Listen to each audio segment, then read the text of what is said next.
Welcome to the deep dive. Today, we're buckling up for a fascinating journey, really diving into James Gunn's Superman. You know, the 2025 movie. Yeah, the one that's got everyone talking. A totally fresh take on, well, an icon. Exactly. And look, for us, this isn't just going to be a movie review, right? Yeah. Our mission here is to really dig deep into the unique choices Gunn made with this reboot, what those choices mean for the character, a character we thought we knew so well, and, you know, how they're setting the stage for the bigger DC universe picture. Right. And to help us do that, we've pulled together this comprehensive deep dive movie review, got insights from People.com, Wikipedia, Polygon, Games Radar, plus a whole bunch more, trying to give you the clearest, maybe even surprising look. Yeah, and I think what's really foundational for this deep dive is understanding this film is the kickoff. It's the very first entry for the DCU's Chapter 1, Gods and Monsters. Yeah, the big star. And right from the jump, like you said, it's shaking things up. It's not your standard origin story. No, Superman's actually been active for like 3 years already. So the movie focuses more on him grappling with public scrutiny, navigating some pretty serious extraterrestrial dramas, and interestingly, even dealing with moral ambiguities that kind of challenge his usual straightforward stance. All right, not just black and white. Exactly. James Gunn, of course, is writing and directing. You've got David Corenswet as Superman Clark Kent, Rachel Brosnahan as Lois Lane. Great casting there. Oh, definitely. And Nicholas Hoult stepping into Lex Luthor's very iconic shoes. Genre-wise, it's superhero, sci-fi fantasy, a full DCU reboot, and it runs just over 2 hours. Yeah. About 129 minutes. Okay, so if it's not giving us the origin story we might expect, how does Gunn manage to redefine such an iconic hero so quickly? And, like, what are the surprising nuggets we could pull from how this story's told that make this Superman feel genuinely new? I think a great place to start unpacking this is maybe looking at what really defines this new Man of Steel. One thing that jumped out from our sources is compassion over Krypton. And there's this specific detail, incredibly memorable apparently, a moment where Superman actually saves a squirrel in the middle of a kaiju battle. Yeah. Why that? Why do you think Gunn chose this specific, almost tiny act, saving a squirrel, as a defining moment? What's its signal about his priorities? It feels so different from, you know, earlier power-focused takes. It's actually kind of brilliant, isn't it? Because it just immediately recenters how we think about heroism. That squirrel rescue, it's totally emblematic of Gunn's vision for this Superman. Okay. It tells us right away that for him, the immense power, that's secondary to his inherent compassion. It's a deliberate, subversion of what you might expect. Right, flipping the script. Totally. It shows his super quality isn't just about punching hard, but it's this almost radical empathy that extends even to the smallest creature. It subtly, but I think powerfully, shifts the whole moral compass. From force to gentleness. Yeah, exactly. Yeah. Gentle, unwavering goodness. It makes him relatable, aspirational in a totally new way. It defines his character through these small-scale acts of heroism, not just, the big CGI spectacle. That's a fantastic point. It sets such a unique tone right off the bat. But I imagine the film doesn't stay small scale for the whole runtime, right? Does it dig into more complex, maybe societal themes too? Oh, absolutely. Because here's where our sources suggest it gets really interesting, moving beyond just the heroics to explore these trickier themes like truth, identity, and public trust. It certainly does. And this is where Nicholas Holt's Lex Luthor becomes absolutely critical. Okay, the antagonist steps up. Right. We see him actively engineering these metahuman tantrums, basically, to frame Superman, deliberately turning public opinion against him. Wow. So manipulating the narrative. Precisely. Yeah. And that connects directly to this broader theme of power and surveillance, how public perception can be twisted, weaponized. Superman's fight in this movie becomes just as much about the narrative battle as the physical one. That feels very... It's incredibly timely, yeah. It's an exploration of how power can manipulate stories and how truth, in our modern world, really has to be earned, fought for in the public square. And that immigrant parable theme you mentioned earlier, that's another thing that really resonated with me from the sources. Kal as this outsider, sort of grappling with belonging in a world that's skeptical. Yeah. It feels very relevant. It does. Does the film handle that organically, or does it ever feel a bit, heavy-handed? That's a fair question. And what the analysis suggests is that Gunn weaves it in very naturally. It's not just a simple allegory, right?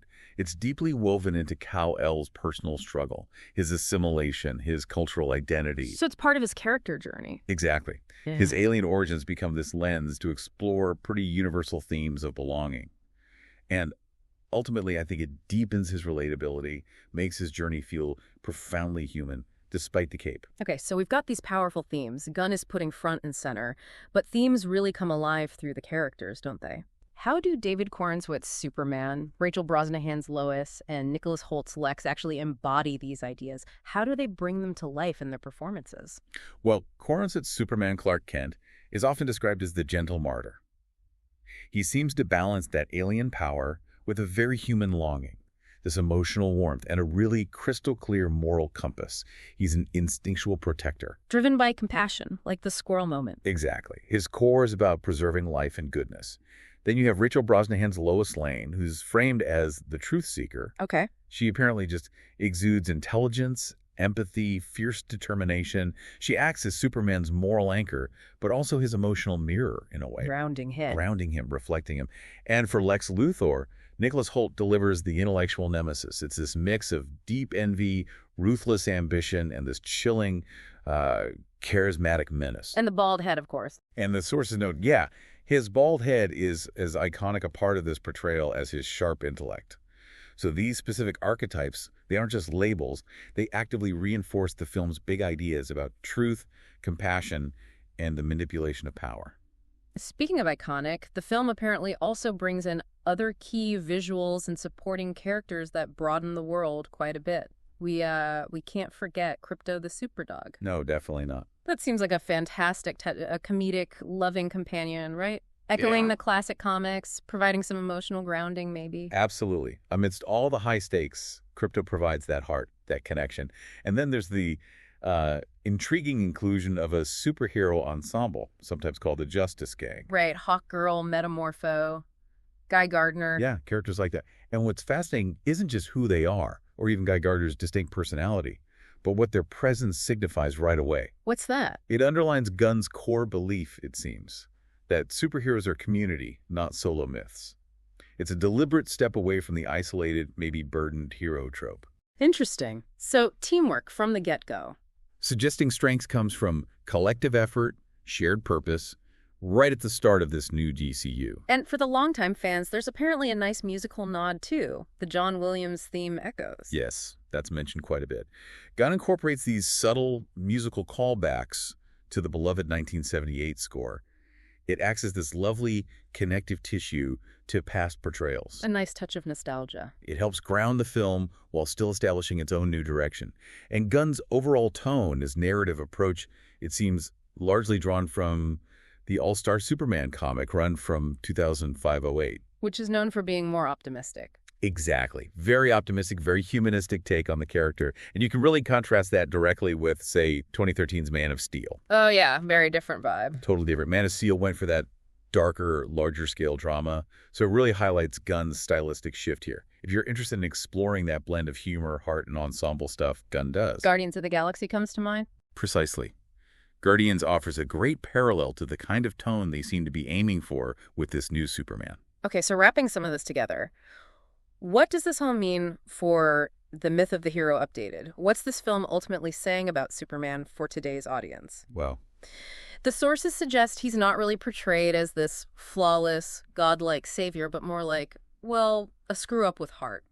Someone defined by his choices, his empathy, his sense of responsibility, even when the public misunderstands him. Right. And digging into the sort of psychological layers, Superman's empathy here is almost framed as a type of emotional labor. Emotional labor. How so? Think about it. He's constantly absorbing the world's pain, right?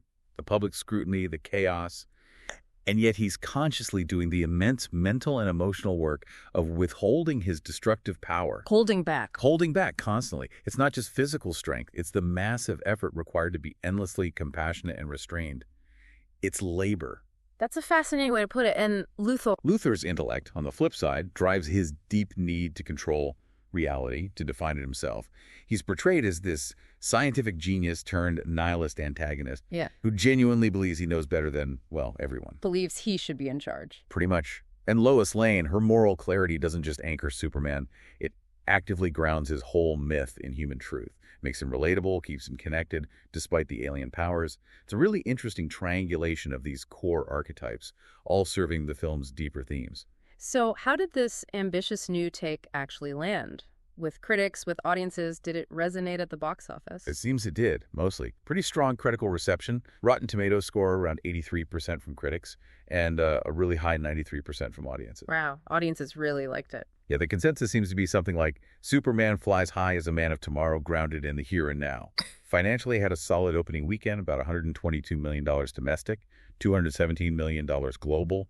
Total gross ended up around $337 million worldwide. Decent numbers. Any criticisms? There were some. While critics generally praised the heart and the tone, a few did note it felt maybe overstuffed and uneven, with introducing the whole ensemble. Does he have the future? Exactly. Setting up the future maybe got a little busy. But crucially, they almost all agreed that the emotional core remained strong throughout.